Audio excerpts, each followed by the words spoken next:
Welcome, welcome, welcome. We are so glad to have you here.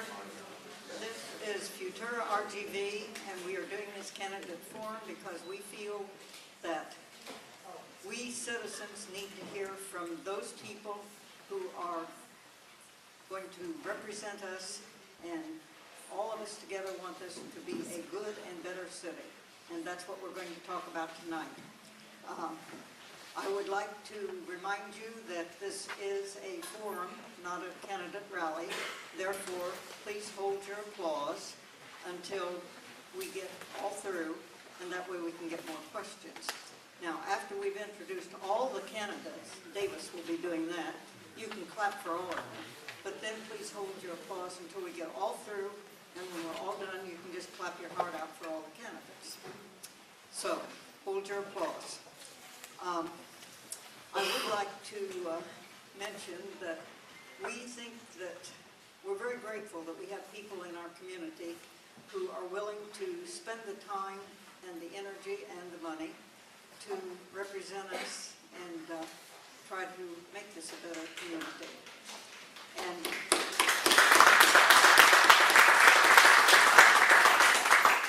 And I'm going to let you clap again because first I would like for all the elected officials to please stand and be recognized. So if you are an elected official, and I know we have at least a couple here, elected officials, stand.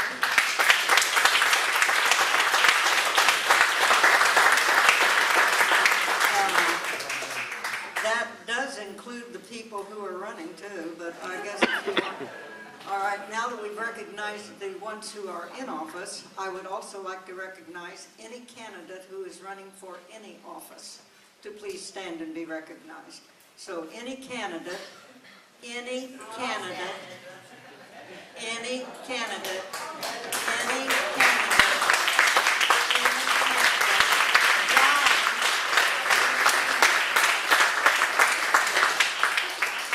Are there any other candidates out there in the audience that we missed? Okay, so we do appreciate all of you, and we thank you, and we're eager to get started. And so I do want to thank our sponsors, Sam Garcia, Architect, Rhodes Enterprise, Frost Bank, IBC Bank, Rio Bank, Code RGV, and thank goodness we have Code RGV. Mario, do you want to wave to everybody? Mario is live streaming the event tonight. And MCN, McAllen's MCN, right back there, is taping, as is Olmo Maldonado back there, way at the back, taping for Futura RGV. And MCN will be rebroadcast soon. And when I get the word out, get the word from them, I will email everybody. And Olmo, do you have any idea when you'll get it on our webpage? Tomorrow. When? Tomorrow. Tomorrow? That sounds great. So, without further ado, Davis, I think it's time to introduce our wonderful moderator, Davis Rankin.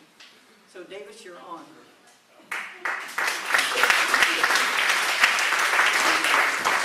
Real small. By the way, they apparently don't have any 6'3" people around here, so it's tried to me. If I do this, then you can see my male pattern baldness. Not embarrassed. But it does save on hair care products, I have to say. So if you'll permit me, I'm going to lean like this because it makes it a lot easier. We're going to start with some uncontested candidates. We have, and we're going to ask them one question. We have from District 6, which is roughly the southeast part of McAllen, Veronica Vela-Whitaker. She's running unopposed. PUB Place B is Tony Aguirre, and Albert Cardenas from Place C is among the missing. He's supposed to be here, but we don't know. If you don't know, generally the City Commission runs city stuff. If you have a problem with people parking loud music at night, you call the cops. If that's a city problem, and if you're if you flush your toilet and it doesn't go anywhere, after you call the plumber, you call the Public Utility Board because they handle sewer and water. And they actually handle a lot of big money stuff and determine how the city grows on one level. And we'll save introductions to the contested races in just a second. So the question for the candidates, these candidates are, got this right, and then please check me on this. Well, all the candidates, you put it into that. Okay, what are the issues on which you will work as an elected official on the position for which you have filed? What actions you believe is necessary to accomplish positive results on these issues? Tony, why don't we start with you?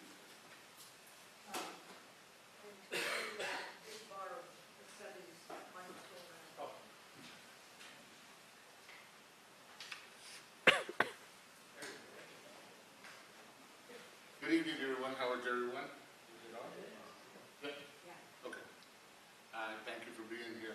Really appreciate you all taking the time, and those that are being mainstream also. And in the future, it's really important for everyone here to know that participation and being active in our community is the most important thing. I have been blessed and humbled and honored to serve this city for over 25 years. I'm a South McAllen boy. I can tell you that I love what I do. I take care, along with 3 other elected officials and the mayor, or an appointment from the mayor. We're in charge of all your water and sewer needs in our community. And it is an elected position. We do not take any money out of your ad valorem taxes. We spend all our money and all our efforts as done for our budget from your water rates and sewer rates. Not your whole water bill, okay? Just the water and the sewer part of your bill that you pay every month. And that's how we create our budget. We feel that we're a long and narrow city, okay? It's not a perfect square. So in order for us to have the best service and have the best pressure for your needs, we have a south water plant and a north water plant, along as a south sewer plant and a north sewer plant. So with that, we're able to move water and wastewater in an efficient way. Oh, stop already. I'm sorry. That's it? Well, we got a lot of work to do, and I've been serving, and I appreciate everything y'all do for us. Bueno, bye.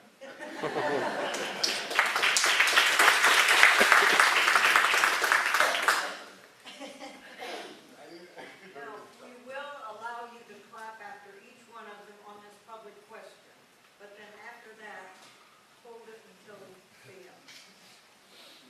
Good afternoon, everyone, or good evening. I am Veronica Whitaker, and I am the City Commissioner for District 6. And what am I working on, and what have I done so far since I've been in office for the last 6 years? Of course, one of my main goals, or one of the things that I ask most questions on, of course, is the budget. How do we work our budget? Where does our budget monies come from? And how do we use them and utilize them in a very concise mannerism, and not overspend or underspend, and make sure that we're answering all of our citizens' needs. Most of the time, we get calls all the time. What are we doing with this sidewalk? What are we doing with this bridge? What are we doing? There's what happened to Bicentennial, which most of you know. When Bicentennial is done, y'all will be most happy, because our traffic will flow, things will work again in our district, in our area. And it's just a 3-year slowback. But it's going to, all of the things that we do for the city of McAllen are for the betterment, for our growth, and for us to move forward, for our traffic to flow, for our shopping, for our tax dollars, for everything to be utilized in the manner in which is best for the interest of y'all, of our citizens here in McAllen. I do have 2 programs that I started when I started as city commissioner, and one of them was called Run, Ride, and Share. And our Run, Ride, and Share program, of course, is to promote a healthy lifestyle, and also to reduce the amount of fatalities that happen here in our valley. And so that has been in the works for the last 6 years, and I hope to bring it back up and get things moving. So thank you guys for believing in me. I appreciate your time.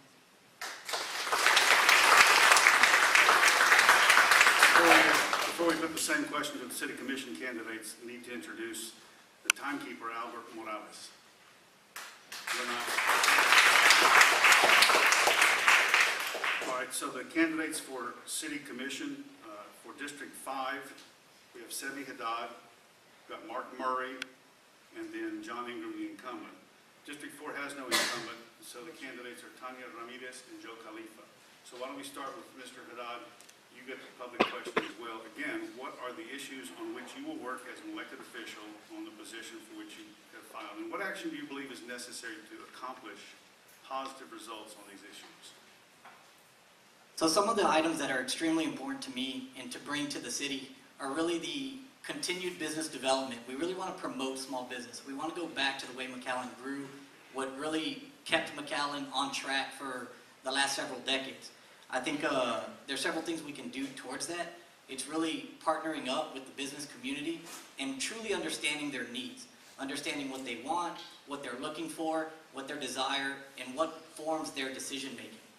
And I think also McAllen, the other aspect, education. Education is critical. McAllen needs to ensure that we maintain a strong partnership with MISD, the UTRGV Medical School, A&M has come in, and with all of that, McAllen is going to be able to foster opportunity and continue the growth that's going to really put us where we need to be in the next decade, in the next 15, in the next 20 years. Those are two things that are extremely important to me. I come from a banking background. Budget, I'm super critical, so I can dive into the budget, I can read the budget, I understand the budget, and I know how to make decisions that are best for the city of McAllen. That's my time. Thank you.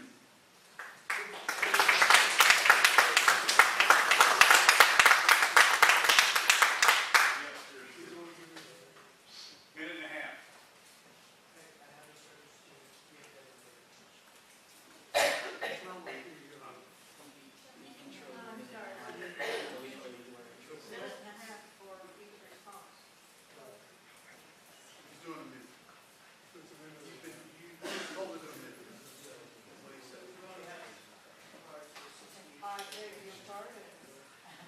Well, you'll have to address accordingly. You're a smart guy.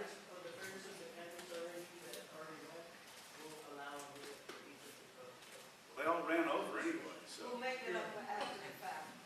One way or the other, we'll make sure all of you get your chance to talk, but, my apologies. Frankly, I think that's the first You're in huge charge, win. Davis, go with it. I'm sorry. Now I'm all flustered. All right, Mr. Teacher. Okay, first of all, I want to thank all of you for being here. I tell my students that participating in our democratic process is essential, and I know that you took time out of your busy schedules to be here, and we all appreciate that. I have a long list of ideas and priorities to improve the future of District 5, of the city of McAllen, of the Rio Grande Valley. We won't have time to discuss all of these tonight, I'm sure. I wish we did, but one of my biggest ones is revitalizing the downtown area. I think it's been ignored for a long time. I have business owners who tell me that they are losing business because people won't park downtown because they have to pay to park. I have employees who tell me that they are getting ticketed constantly because they're not allowed to get parking permits. I would like to do a 6-month to a 1-year study where we cover the parking meters with a bag, and we have we would still have time parking, but give permits to the employees. And I believe that the monies that sales tax increases through increased sales could make up for the difference. Thank you.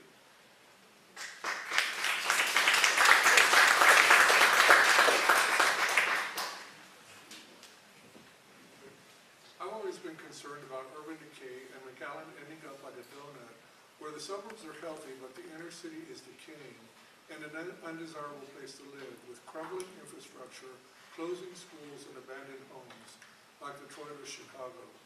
One project I initiated to fight urban decay in McAllen is called Project Imagine Tomorrow, where we incentivize demolishing or rehabbing condemned homes. It has been a very successful program. Since its inception in 2013, we have rehabbed or demolished and rebuilt 141 condemned homes, and I would push to increase funding for that program. I would also increase funding for improving sidewalks, alleys, and gutters in our city's urban core. I want to make District 5 a place where people want to live and work, so our schools remain open with high standards and our property values keep increasing. Some of the ways we can accomplish this are by expanding the historic district into Old Town, protecting homeowners from bad neighbor businesses in their backyards, improving Crockett Park, continuing neighborhood cleanups and dumpsters, and strengthening code enforcement to keep neighborhoods free from unsightly things like cars on lawns. In order to accomplish all this, I will need your support, and I will have to continue to be diligent during our budget meetings to make sure that District 5 and other inner city neighborhoods get their fair share.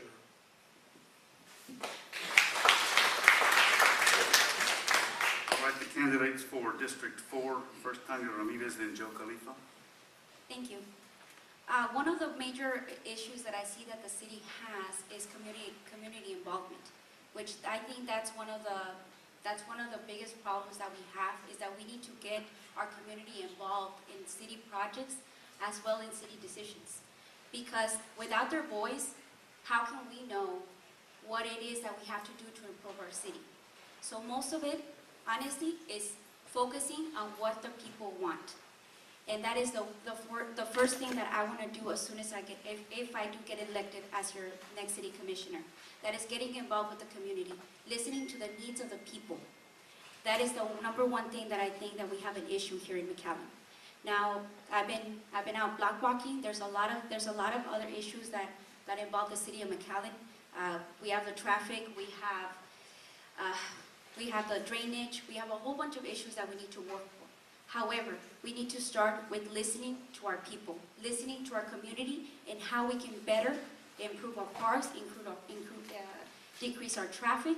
So I stand for community, and I believe that that's the first way to go. We need to start listening to our people. Thank you.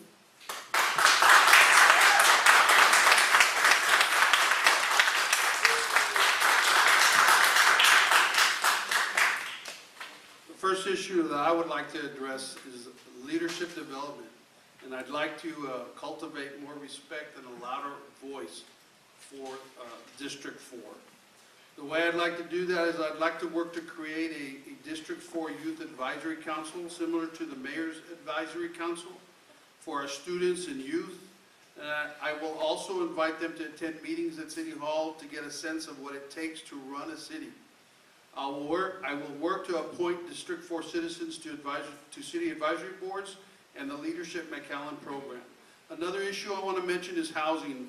As a long-term board member of Affordable Homes of South Texas, formerly McAllen Affordable Homes, I want to work towards creating a stronger city and OSTI partnership to identify properties for new housing or rehabilitation or elderly housing which is needed in our area. And I will seek to become an active member of the Mayor's Housing Coalition, which exists to bring affordable housing providers together periodically.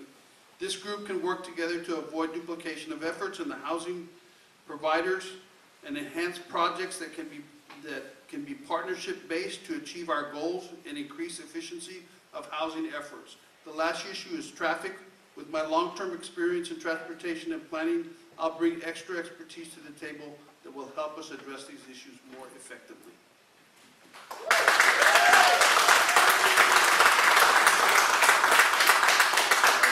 That's the end of the public questions. Yeah. Everybody loves to come and everybody loves to go home. So the more you clap, we will be going by 8, and we'll stop short of that if it seems appropriate. So the public questions are over with, and our public unopposed candidates have gone. One reminder before we get to the meat of the program: on April the 11th, we are putting on at the Convention Center, because we think we're going to get a big crowd, program on parenting, what we call Parenting Your Cyber Team.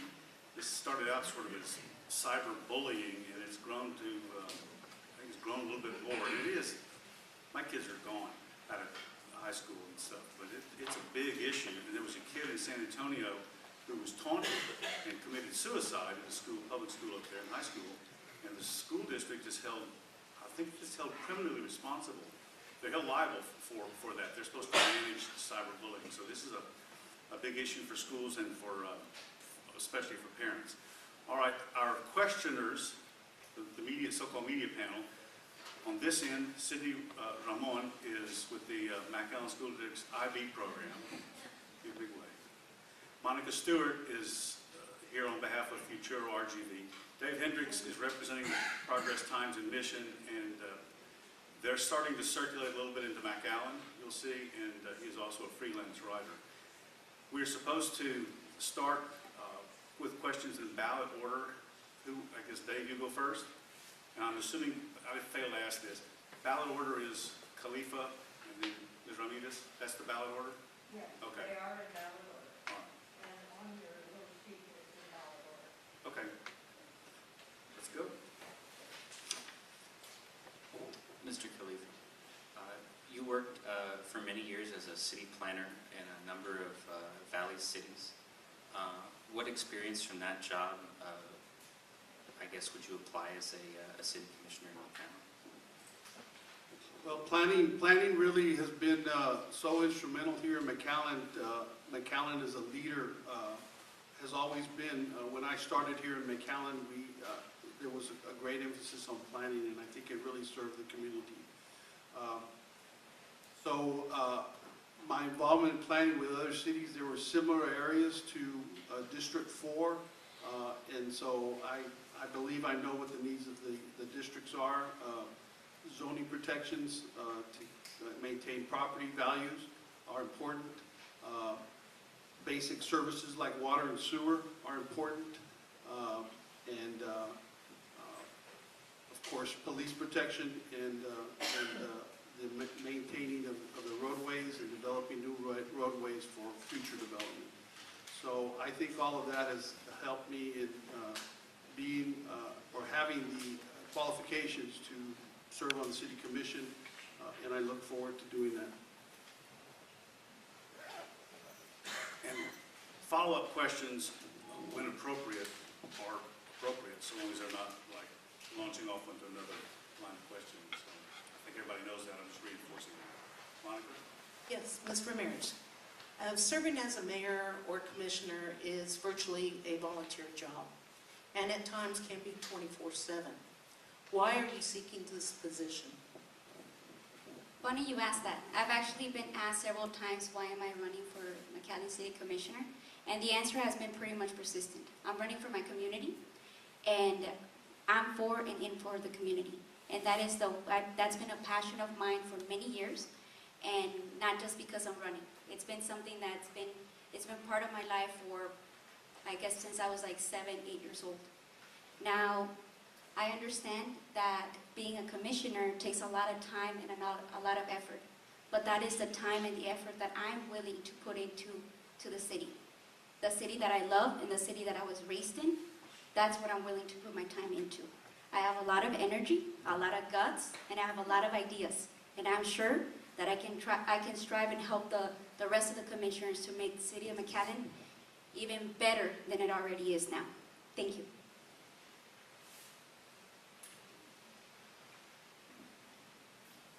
Mr. Ingram, so the City of McAllen is involved in a lawsuit toward the state dealing with telecommunication, more commonly known as 5G, which our surrounding cities are actually supporting. And it seems to be an issue of a loss of money versus a loss of progress. So do you support this decision? Yes, I do. I think McAllen has a duty to go after revenues that are available to us, and that's part of the lawsuit. And, we have a duty to taxpayers to not raise property taxes, and so that means we have to go after every means of money that are available. And the telecommunications company shouldn't be allowed to use our telephone poles for free. Follow-up question. Do you believe that by choosing not to engage in this telecommunication, more commonly known as 5G, that it's putting us behind in progress versus the cities that surround us? No, I don't.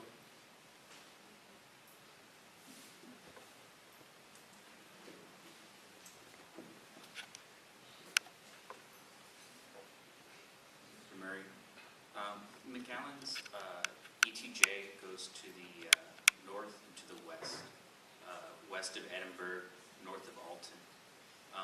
How, if you were elected, would you balance the need to be very hands-on and manage that growth, but also advocate for District 5, which is basically the heart of the city? Right, well, we've been expanding the city territory due to the state of Texas telling us in the last legislative session that we would have to go before voters and ask them if we could annex that property, right? So they were really proactive in trying to get as much territory before that kicked in. But it seems like now that we're spending a lot of our attention on the north. And I think to the detriment of District 5, perhaps. One of the issues that I'm concerned with is street maintenance. We are, in this current budget, spending $12.5 million on street maintenance, highways and streets. And that's been consistent from the last budget. And if you look at the 5-year plan, it doesn't really grow into the future as we're adding miles and miles of roads in our district. So I'm not really sure how we're going to deal with this expanding territory if we're not willing to spend in our budget to maintain what we're growing.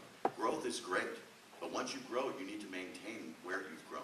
And I don't really see in the budget where they're planning for that.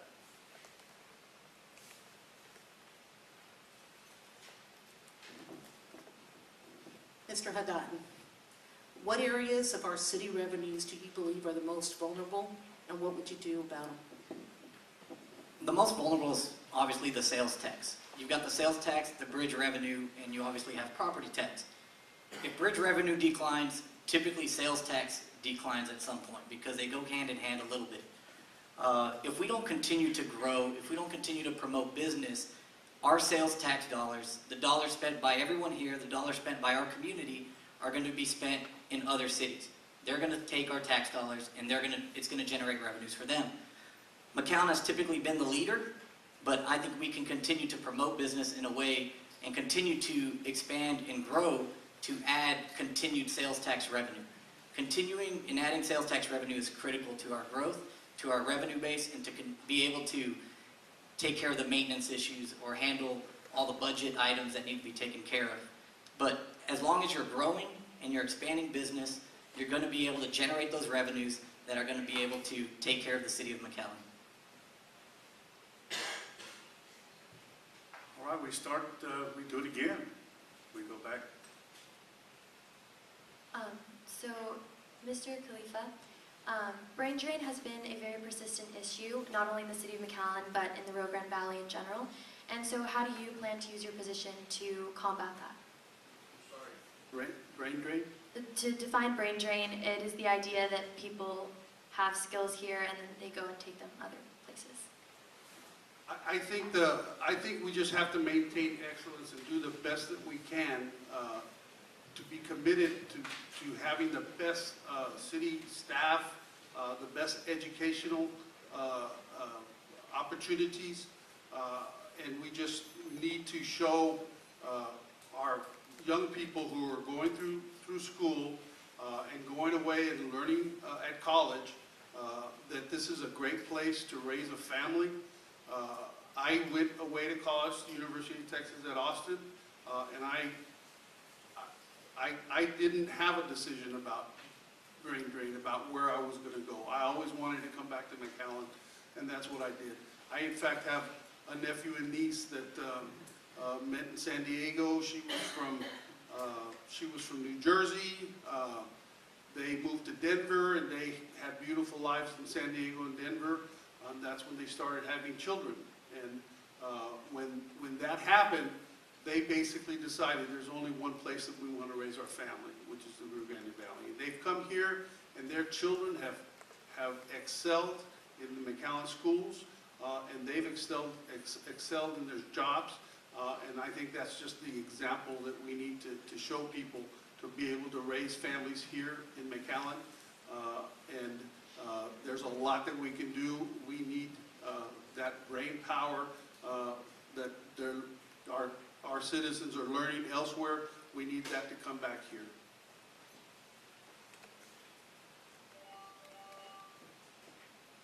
Ms. Ramirez, on your ballot application, you wrote that you had lived in McAllen for 22 months.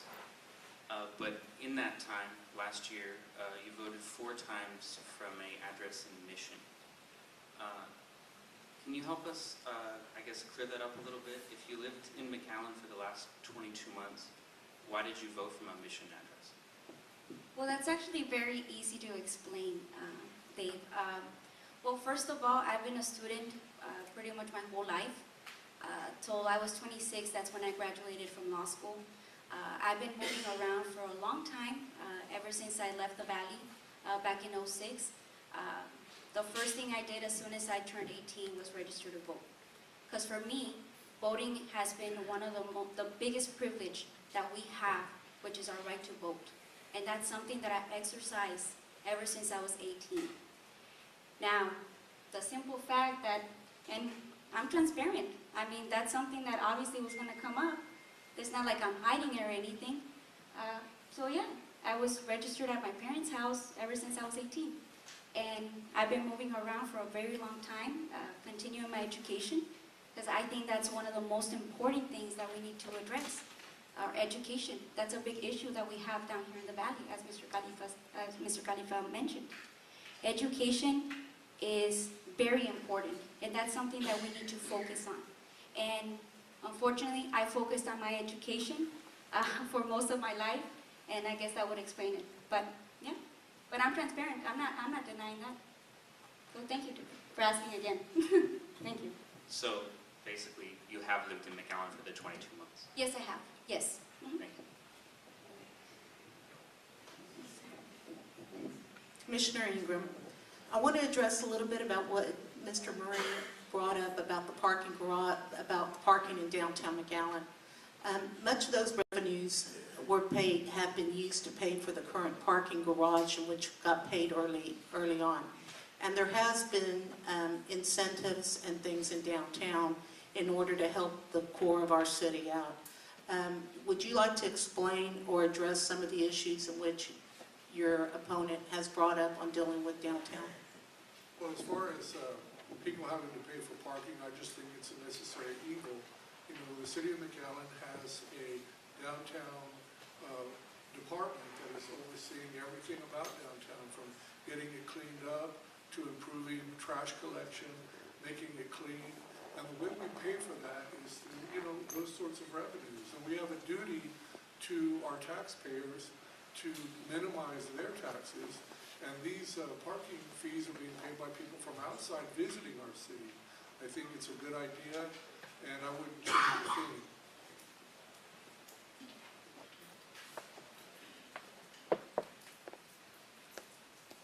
Mr. Murray, with Mr. Ingram being the incumbent, he clearly has a lot of experience being city commissioner. So what skills or abilities or experience do you directly have that would make up for the lack of experience? Well, first of all, I've been studying government since 1986. I've been teaching both American government and Texas government at South Texas College since 2005. I have been a senator on our faculty senate from like 07 to 09. I was the president-elect, the president, the past president. I went back to being a senator, so I represent all of the faculty at South Texas College, a very diverse group, and I know how to work with people who have different ideas and different beliefs. I also serve on a statewide organization, the Texas Community College Teachers Association, where I've been a member since 2008, and I currently serve in a leadership position, chair of their Membership Services Committee. So I know how to work in an organization. I understand government very well. I can read the budget too, and I see what's in there and what's not. And so I just want to follow up that the Downtown Services Fund is maybe necessary to help clean up some of the downtown, but why aren't people at La Plaza Mall having to pay to park? Because they're not parking on public streets. How about that?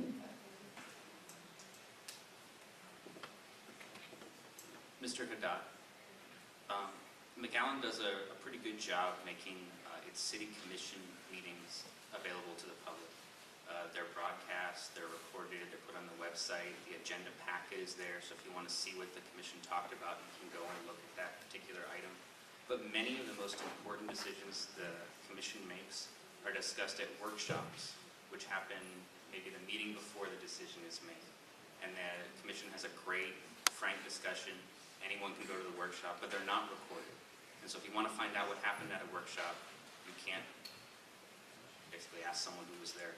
Do you think the city should be recording workshops and putting them online just like meetings? Or do you think that perhaps not recording them allows for maybe more frank discussion? Well, the workshops are open to the public. So the city and city staff and city management isn't hiding anything. I know the workshop, the idea of not recording it is to not apply any pressure on being able to sort of brainstorm, come up with ideas. Everyone can kind of say how they feel, what they believe, right? I wouldn't be opposed if the public wanted them to be recorded. I wouldn't be opposed to either some kind of transcription or minutes or a recording. A lot of the other cities put up other meetings, P&Z meetings, along with a few others. McAllen is probably one of the only cities that's not posting those. So I would think outside of the workshops, some of the meetings like the P&Z and other critical meetings should be made available to the public. And as you mentioned, the city commission meetings are posted, but you definitely want to see how your commissioners vote and what their input is to the meetings. So critical to that is definitely showing up to the meetings. John Ingram, 30% of the meetings missed in 2018. That's missing close to 4 months. 18% in 2017, you're talking about missing almost 2 full months of meetings. And already has the worst attendance for 2019 and missed a critical decision. So I think the least you need to ask of your representative is that he shows up to work. Like that's another round. Are you up again, Dave, or you follow up? I'm going to ask a follow-up question. Commissioner Ingram, would you like to respond to that or address that? Why don't you look at my whole record instead of the last few? Because I can tell you, you can't avoid health problems. And if you're in San Antonio at the hospital for 2 weeks, you're going to miss some meetings. And so when you get on the commission, I hope you remember on the commission that, sometimes you get sick and you're not going to be able to make a meeting. Sometimes your dad dies and you're not able to make a meeting.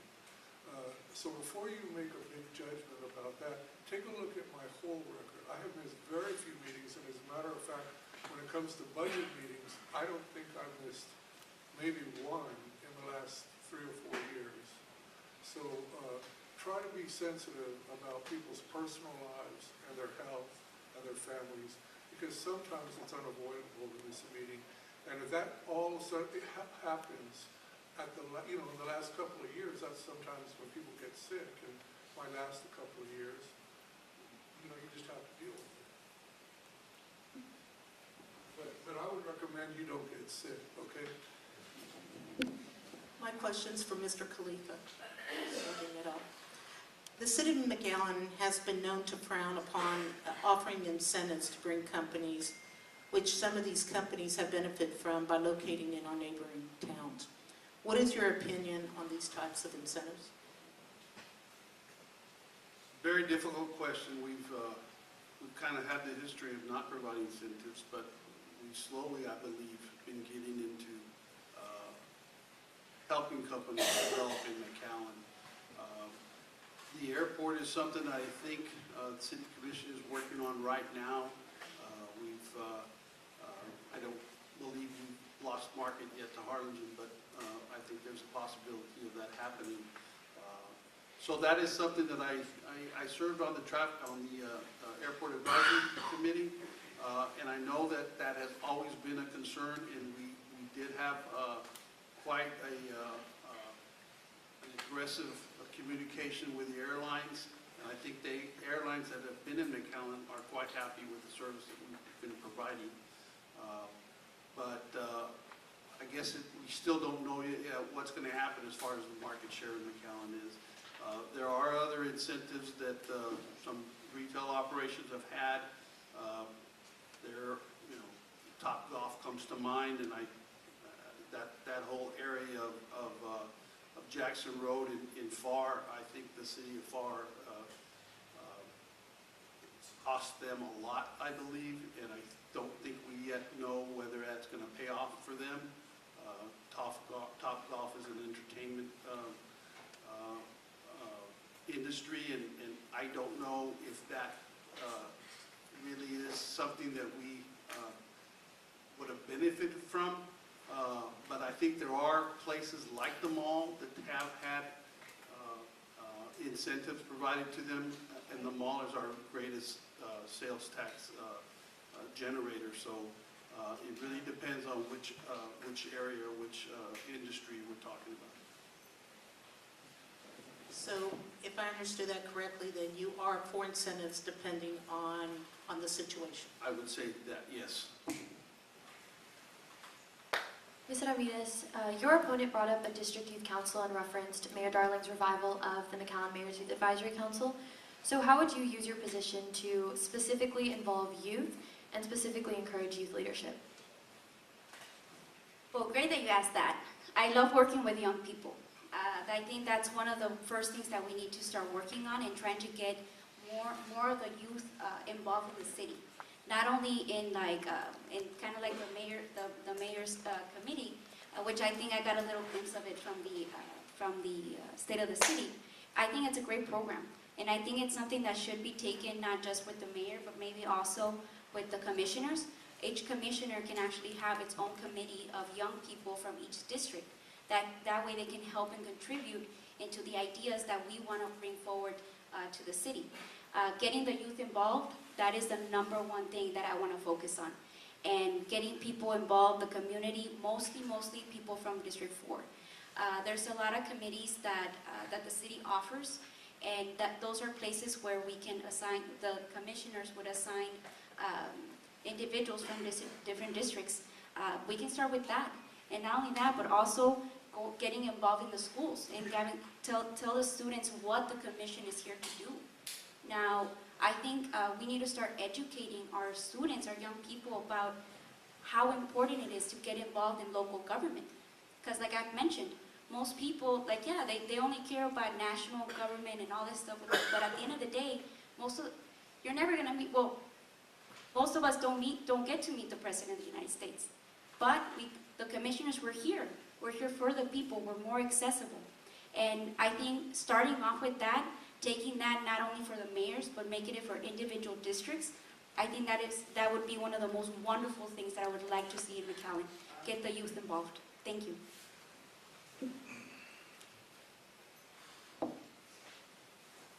Commissioner Ingram. A few years ago, McAllen made some pretty significant changes to the oversight and independence of the city's internal auditor. What, if anything, do you think you and the commission can do to kind of improve the independence and integrity of the auditor and improve the auditor's ability to kind of ferret out waste, fraud, and abuse? I think that the audit committee is too independent. For example, I can't see information that the audit committee is currently working on until it comes out of the committee. And, some of those commissioners are new commissioners that haven't been on, even half the time as long as I have. And I think that any commissioner should be able to look into what's going on in the audit committee at any time and have access to any information that they deem necessary. You can put them in a room without any phone or recording equipment and just a pen and give them the information they're asking for, and they should be able to look at it and make a determination where they couldn't make a copy, they couldn't do anything, but they can look at it. I was prevented from doing that years ago, as you know, Dave. And the other thing is I would make the city auditor an elected position because I think they need autonomy. I think right now, the audit committee, and with all due respect, I have nothing but respect for them and nothing but respect for our city manager. Really, I'm not saying anything bad about them. but 10 years from now, 20 years from now, we may have a totally different group of elected officials that I wouldn't have as much confidence in.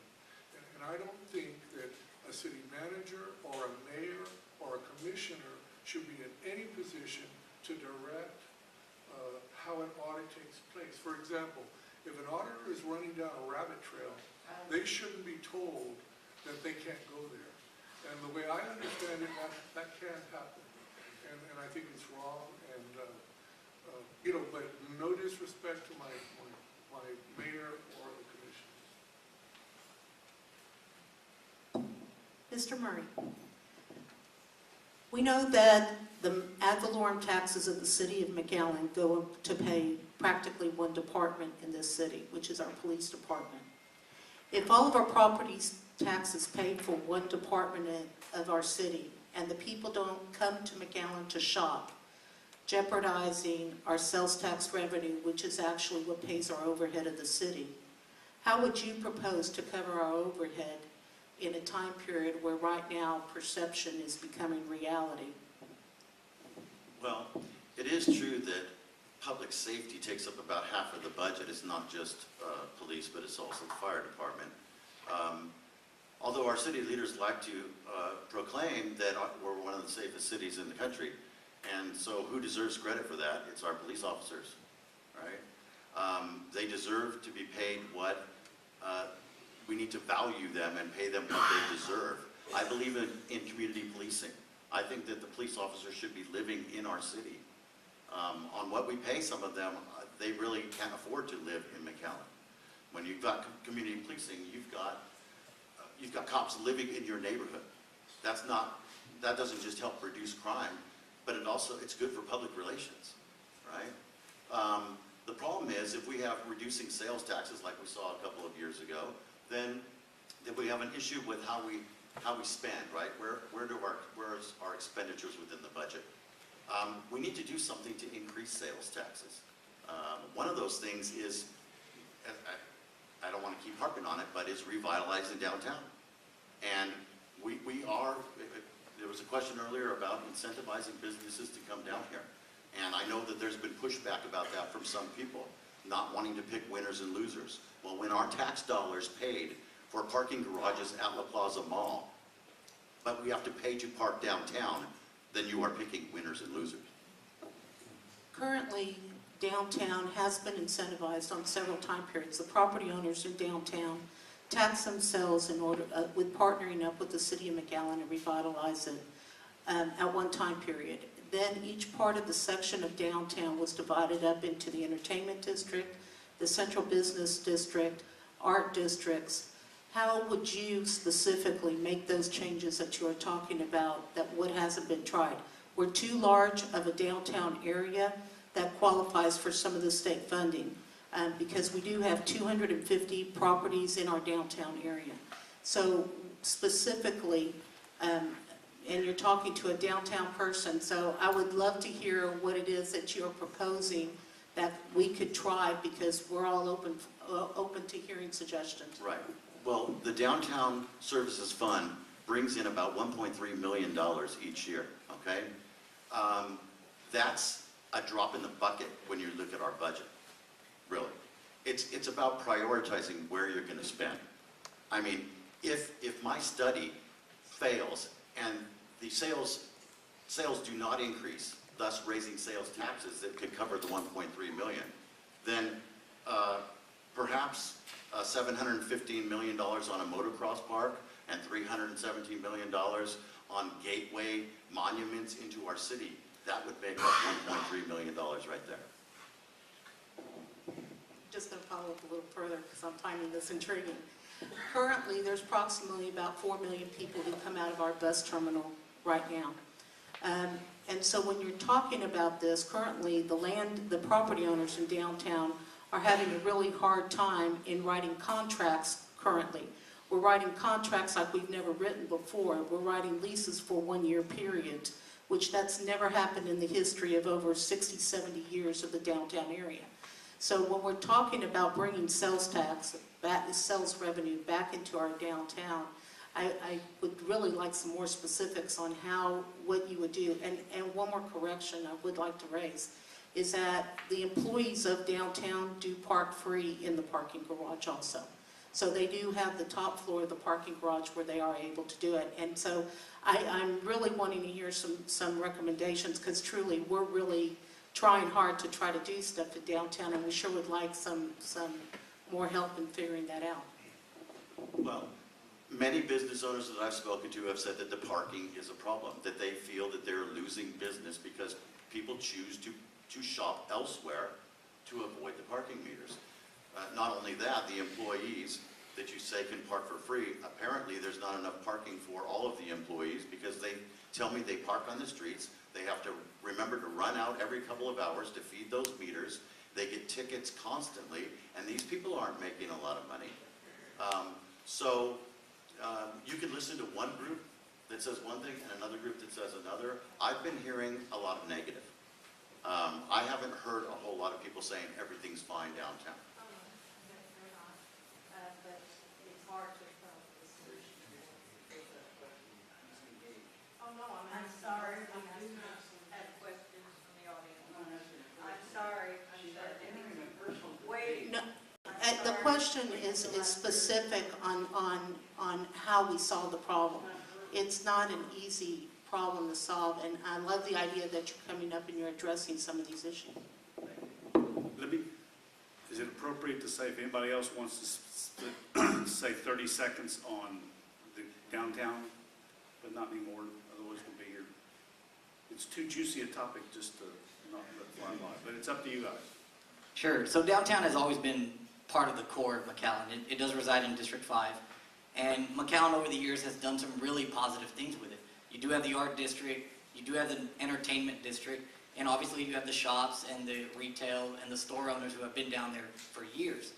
So what you first want to do is you want to talk to the business owners. You've got to get down there and determine what their needs are.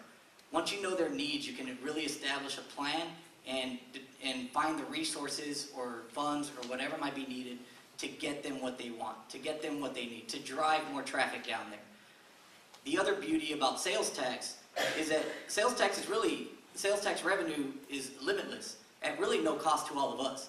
So as we continue to drive business to McAllen and we plant, a new shopping center or a new retail outlet or whatever the case may be, and they're generating revenue, they're bringing in traffic, we're going to have more funds enter McAllen's base, where we can now allocate more resources towards the inner part of the city, towards District 5. And at that point, it's the commissioner from that district, his ability and his strength to sort of fight for some of that money, talk to the business owners, and find out what they need. But we can continue to drive growth and drive business promotion and bring in the needed tax dollars that we need. Last call before we get back on track. I'll just say that there are a lot of business people all over. Please use your microphone. Oh, sure. There are a lot of business owners all over McAllen, and, I think they would like to get the same kind of help that you're talking about giving the downtown business people. Everybody has a duty to do their part and make their business work. I'm a small businessman. I don't get extra help from the city, unlike some of your adventures. But, when I need money, I make it. And some people go to the city to get it. I've never done that. And people downtown need to think the same way. All right, back on track. I'm totally lost. I have a follow-up question for Mr. Ingram. Could you please specify what adventures you were referring to and which candidate you were referring Why to? don't you read the Monitor, and they go into it in 3 articles, okay? I don't need to take the time to do it because I don't have the time. But when SEBI announced in the Monitor, there's an article there, and the little blue wording there, you click on it, it'll take you to an article, and it talks about exactly what I was talking about. And so after reading that, I would challenge you to want to have your home or your business next to his business, because I respectfully submit he's not a very good neighbor. Thank you. My next question is for Mr. Haddad. If elected, what do you believe that you could do better than the incumbent? First, John's referring to a 380 agreement that I had signed with the city about maybe 18 months ago. That was a long, drawn-out process of maybe 8 or 9 months, and I was able to sell the city on a very positive business idea. That 380 agreement actually expires at the end of this month, and the planning of that entity is still pretty far behind, so that 380 agreement and those tax dollars aren't going to be allocated. But on top of that, some of the things, I think John has typically been anti-business. You just heard a little bit of rhetoric that he was simply against a new business that was going to come into the area. He was against expansion. John previously, years back, didn't want to expand Bicentennial. Where would we be without the Bicentennial expansion all the way to Trenton? We would have lost a ton of mobility. We wouldn't be able to have that corridor as an access north to south. He didn't want annexation. McAllen would have been locked in on the northern boundary, on the western boundary, without annexation. And if you had heard from the legislative session, they're making it even more difficult for counties or cities of our size to annex. So if we were to try to do it now, we would have had an even more difficult time. Without the annexation, he was also against the TERS. Where would we be without the northern TERS that now contains Tres Lagos? We have A&M, we've got a new church, you've got the Idea Academy, and you've got 200 plus housetops. All those are going to pay for themselves and generate McAllen residents, McAllen tax revenue, McAllen traffic. You've got the entertainment district, although we've been about 11 years.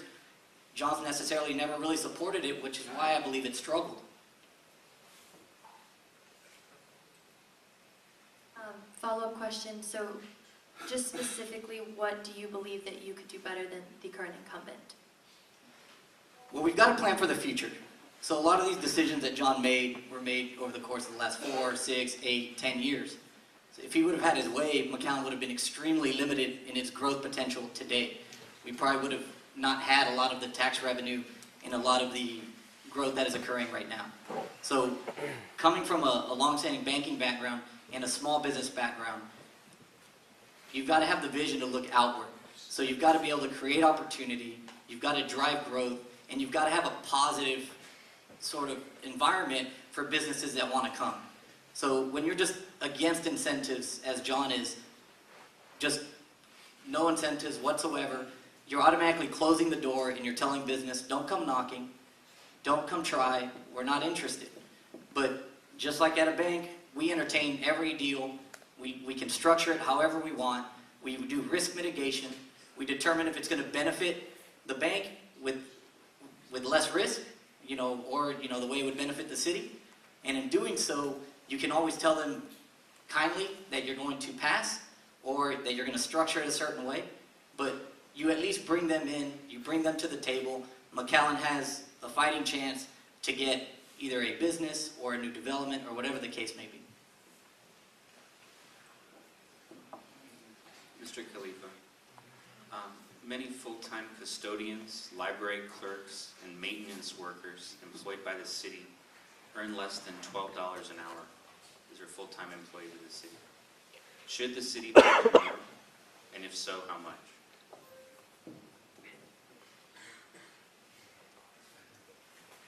I think it's a very difficult struggle for many families, even families that have two earners in the family, to provide for a healthy home for their children, their families. I do believe that the city of McAllen, as I've indicated before, needs to maintain excellence in their city staff, their training. I think every department in McAllen needs to strive to be not only the best in the valley, but in the state. As many businesses will tell you, and I think everybody understands, a business is only as good as their employees. So I believe that employees do need to maintain, be able to be paid, to be able to provide for their families. And so I would look at raising wages in McAllen for the lower level employees. We spend a lot of money with professional staff. I still think that we need the professional staff, but the the lower level employees are our market. We want them to live in McAllen, and we want them to be able to provide for their families and have services from McAllen and not have to live somewhere else. Mr. Ramirez, you referenced a little bit ago about the visit of President Trump to our area. And our area has unfortunately been in the media across the United States, causing us a perception problem. If you had the opportunity to be in that meeting with President Trump, what would you tell him? Well, one thing, I'm very respectful, so obviously anything that we would have to address or tell the president personally would obviously be with the utmost respect to the presidency, obviously. Now, I don't agree with the president when it comes to his image of the Rio Grande Valley, and not just McAllen. It's the whole area that they're kind of bashing on the media. We need to show people how wonderful the Rio Grande Valley is, because it really is a wonderful place. We have the border right here. We get a lot of traffic from our friends from Mexico and everybody, and I think the simple fact that he is misinterpreting some of the issues that we have down here, I guess blowing up the whole fact, oh, violence in this area. There's violence everywhere. There's violence everywhere, all over the country. There's a lot of violence in Chicago, and it's not even a border city. There's violence in in LA, and they're not a border city. There's violence everywhere. It's not just here. And I think that is something that the rest of the nation needs to recognize, that this whole atmosphere of hate and violence is not just isolated to a single area. It's not just here that it exists. Now, the valley is beautiful. I love the valley. Even when I was in Michigan, I would tell people, they were like, oh, where's the valley? Like, oh, well, we're actually right on the border, and it's wonderful. I get to go to Reynosa anytime I want. And I think something that we need to express is that we welcome people from everywhere here in the valley, and we're open to new ideas, and we're open to new development. And I think that's something and we're educated too, and they need to remember that we're also educated people. Thank you. And we speak English, by the way. Thank you. I'd like to give Mr. Ingram the opportunity to respond to Mr. Haddad. You know, I just don't think Savvy understands District 5. For example, with Bicentennial, yeah, I voted against that as a way to get what I wanted. The homeowners along Bicentennial from Nolana to Bellshoe Park were extremely concerned about noise on their back fence. You know, they thought it was going to be terrible, it was going to get to 107, it was going to be loud. They were talking about berms, and there was a whole lot to look out for those homeowners. And in doing that, we were able to shape the size of Bicentennial. And Scott Craddy was with me on that one. We worked together on that. You know, with the TERS that he seems to love so much, they get to keep 80% of the increase in their property values to develop their area up north. But what about the people in Old Town, the people in my area, in the historic district where I live? 100% of our property taxes go to take care of our area, while those rich people up north get to keep 80% of the money generated. It's not fair, okay? And anyone who knows property taxes in District 5 would think that's not good, or many people. Also, incentives. You know, I would be the first one to argue for incentives if I was the one out asking for them with my hand out in the taxpayer pocket. But let me just say, sometimes I voted for incentives. And if you look at my voting record, I probably voted for them 80–90% of the time. But I'm not out to give incentives to just give incentives. I voted against the parking garage because they were going to build them anyway. They had come to us 2 years with that plan before. We made an offer, they didn't take it, and all of a sudden they wanted it because they were going to do it anyway, because they were going to expand them all. Why should we spend that money if they were going to do it anyway? And there were other projects like Dave & Buster's. I didn't vote for that because they were going to do it anyway. But, business is business. You don't just give away taxpayer money. Thank you. I do have a question for you, Mr. Ingram. That question is, you do have two opponents who are running, who are very eager for this position, and it is a thankless job, so why are you running? I started running because my son was about in third grade, and it was real important to me to do something to give back, to show him that it's important to do something for your community. I was born in Alice, but I was raised here in the third grade and moved away. I came back in 2000, opened my law firm, but McAllen has always been a place in my heart that I've always loved. I remember being a kid, running through the orange groves, riding bicycles with my dad to the Catholic church over at what's now UTRGV from McAllen. McAllen is a really incredible place. And just to give you an example of that, I moved here in 2000 and I became commissioner in 2004. What other city is so accepting of someone from the outside? It's a great place. One thing I do want to say, Sebi, you think I make such bad decisions. I was reelected 3 times after that bicentennial position that I took. And this will be the 4th.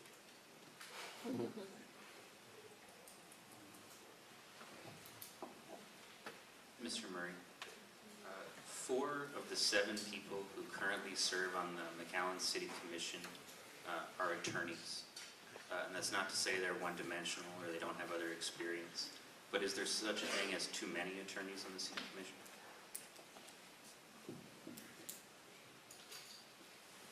I don't think that really matters, personally. Would it be the same problem if we had too many chefs or too many bankers or, right? I mean, that really doesn't make a difference to me. It's how they respond to their position, that they show up, that they vote, that they listen to their whole district, right? This discussion about bicentennial and Commissioner Ingram is telling Mr. Haddad that he doesn't really understand our district. Well, Commissioner Ingram is talking about a handful of property owners who lived along Bicentennial as if that was all of District 5. And that's what we needed to do, was for those few homeowners. It kind of reminds me of Fire Station number 2, where instead we're listening to just a handful of special interest groups instead of listening to all of the district. And I think most of the district thinks public safety should come first. Except we got a community garden and a fire station out of that one. We all won. Mr. Haddad, first, can you explain to the audience what a 380 agreement is and other incentive programs that you would be in favor of? Sure, a 380 agreement is basically a public-private partnership. So the city and an entity looking to do business in McAllen will come to an agreement to open, I guess, in the city, and then there would be a certain type of incentive provided. That incentive doesn't necessarily have to be cash out of hand. It can be in the form of a property tax. It can be in the form of infrastructure to get it done. So if they're going into a new area that hasn't been developed, the city of McAllen can agree to put that project ahead and maybe do the curbs and gutters, some of the things that are needed for that pad site to occur. And the city of McAllen can really structure it in any way they see fit. There are clawback features to say if you fail to perform and repay the city, that you'll have to pay back the city, for that period. So there's a lot of things that the city can structure in a way that mitigates the risk. They typically will get repaid in multiple increments, and the city can always entertain. They don't do a bunch, and I don't suggest that the city should get into a ton of 380 agreements. But if it's new to market, if it's going to be a destination, if it's going to draw traffic, and if it fits the model or growth or what McAllen is doing, it's worth entertaining. And you can always say no. There's no cost in entertaining it and determining what might be the best option.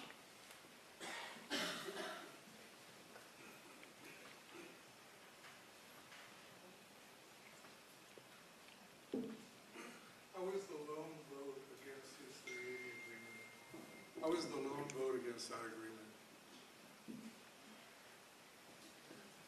So, without disclosing, Mr. Haddad, too much, because those are private issues going on there, is there a reason?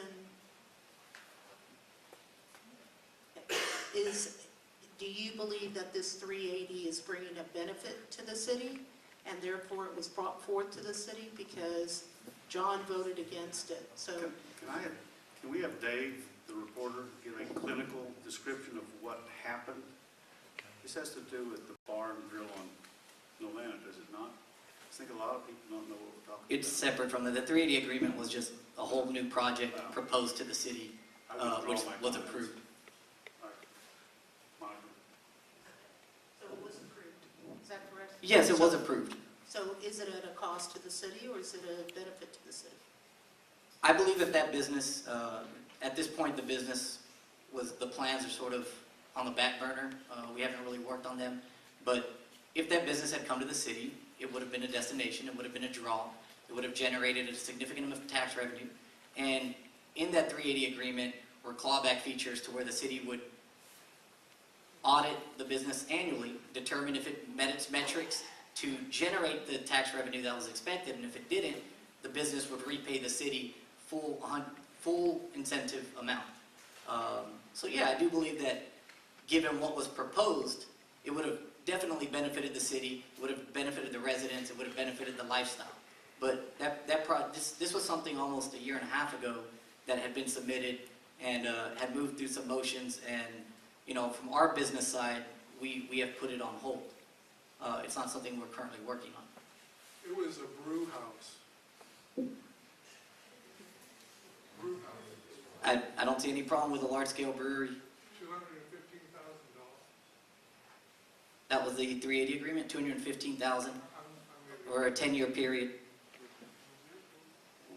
So your standpoint is that some incentives you believe are positive for the city of McAllen?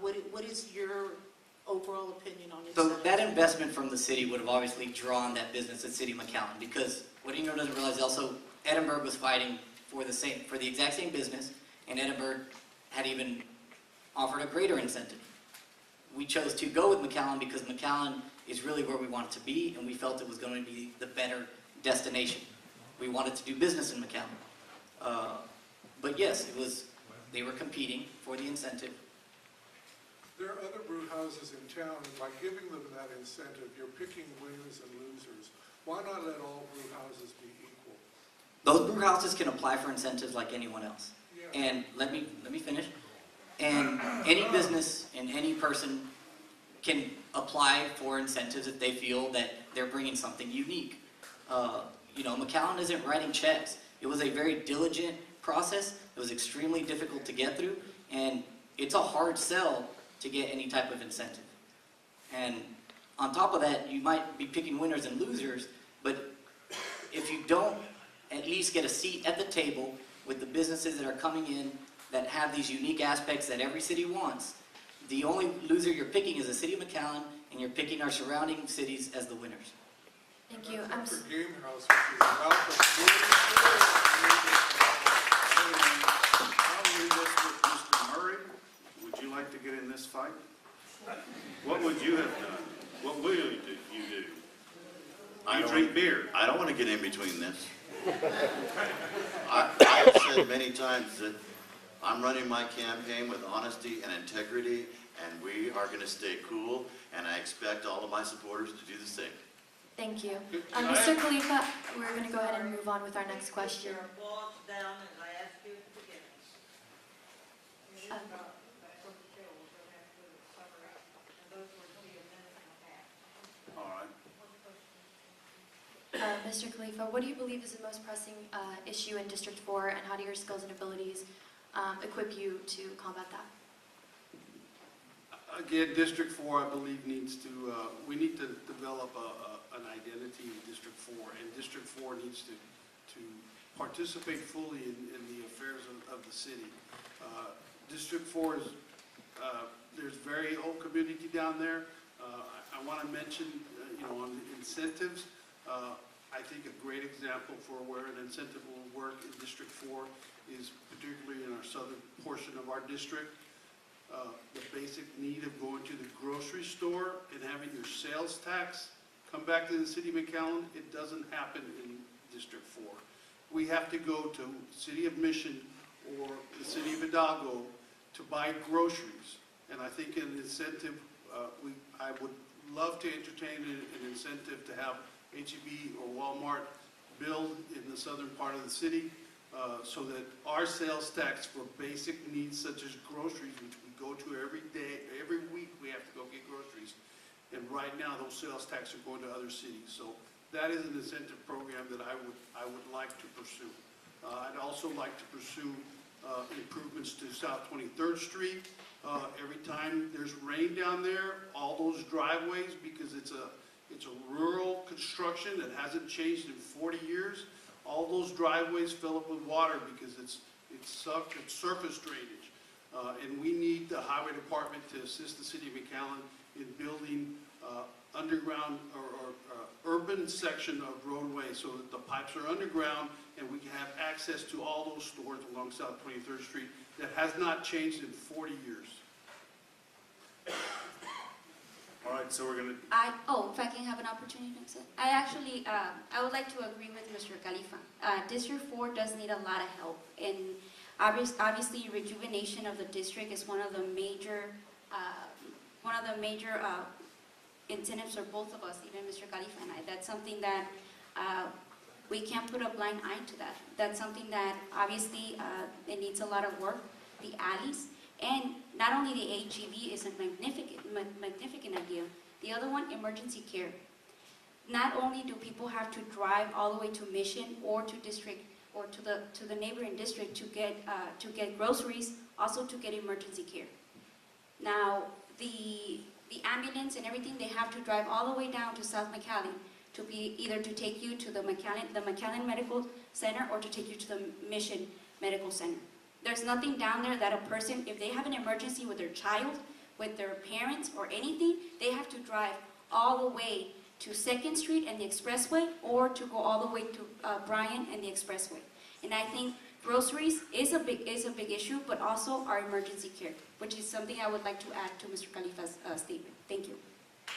well, let's get to the closing statements. You said a minute and a half. We'll try a minute and a half. And where do we want to start? Let's start with Mr. Khalifa, and work our way down.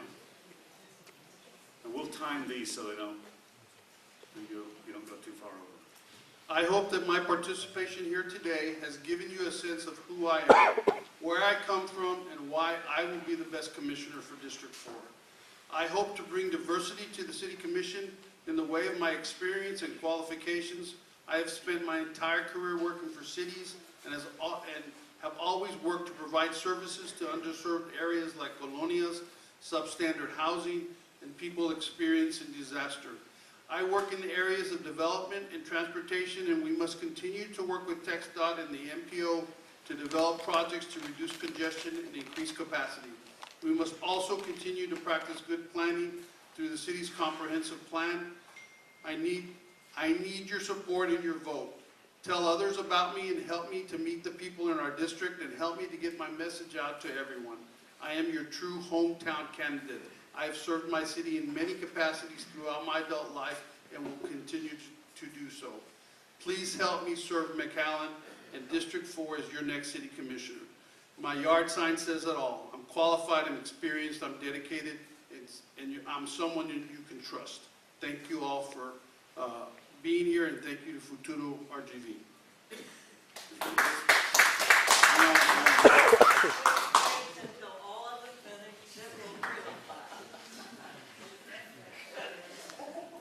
Well, first of all, I would like to thank Futuro RGV for hosting this event and for giving us the opportunity to sit before all of our constituents and express our opinions about the district.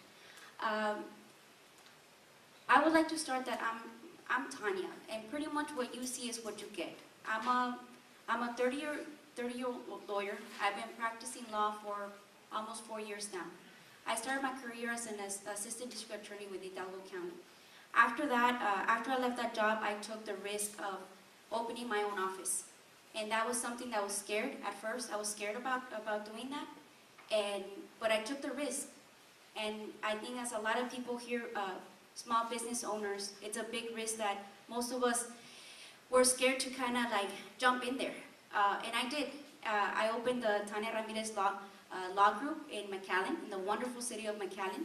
I'm actually 2-3 blocks from City Hall. And I stand for community. And I think I really want people to understand that. I am here for the people.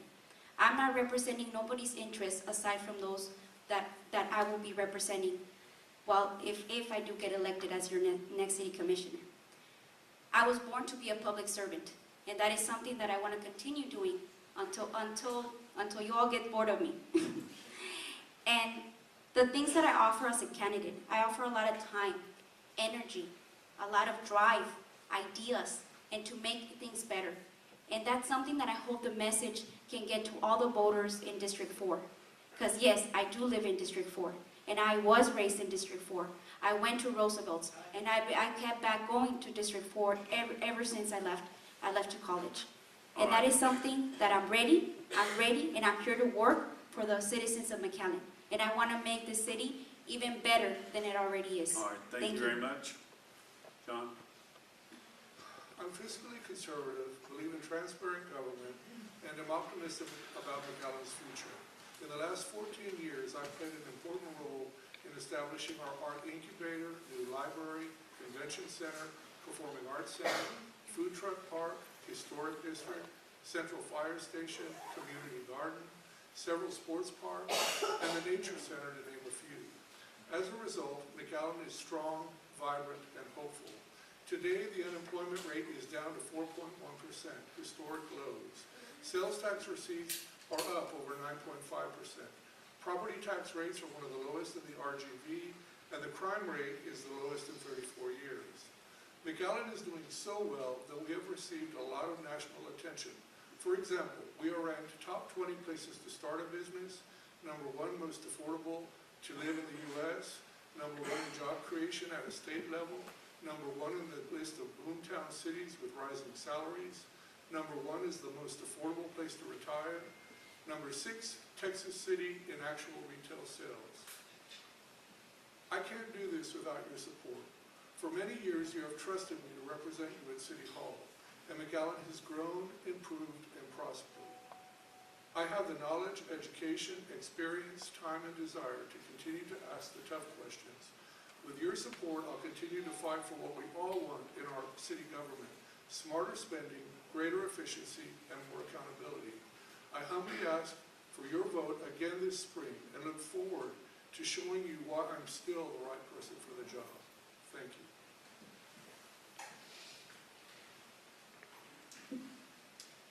Okay, I don't want to take too much of your time because I'm sure you're all anxious to go home at this point.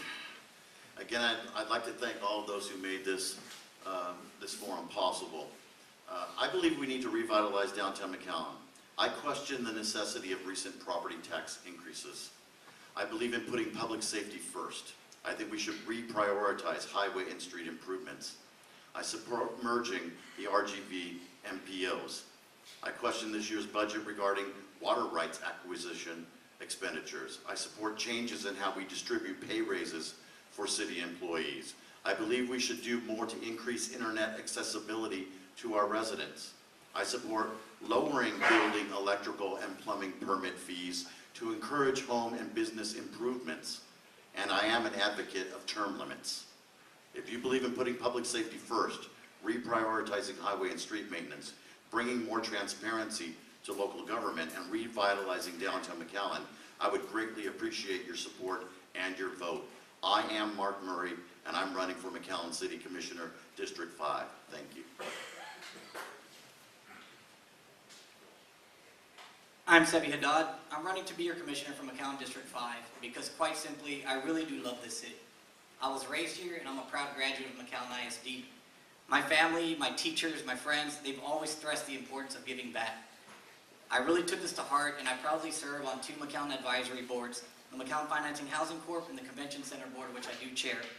And throughout my professional career, I've worked alongside many civic organizations and nonprofits, always given our time and energy in helping them in any way possible. For over 13 years, I've served the small business community as a banker, and I've had the opportunity to invest in our community as a small business owner. The Rio Grande Valley is growing by leaps and bounds. We can no longer sit back and expect McAllen to be the leader simply by default. We have to do it by example. While other cities in the RGV have always looked to us for guidance, and we need the right kind of leaders to ensure we remain at the forefront of the Valley's growth and development. I can and will lead McAllen with integrity and honesty, and I promise to uphold the values McAllen itself prides on. I'm asking for you to give me the opportunity to work for you and make McAllen stronger. This is why I believe I'm the best choice for District 5 and why I ask for your support. I really do, with a banking career, understand the needs of the community. It's what I spend my time doing, and I wouldn't be successful in my banking career if it wasn't for my reputation. Thank you.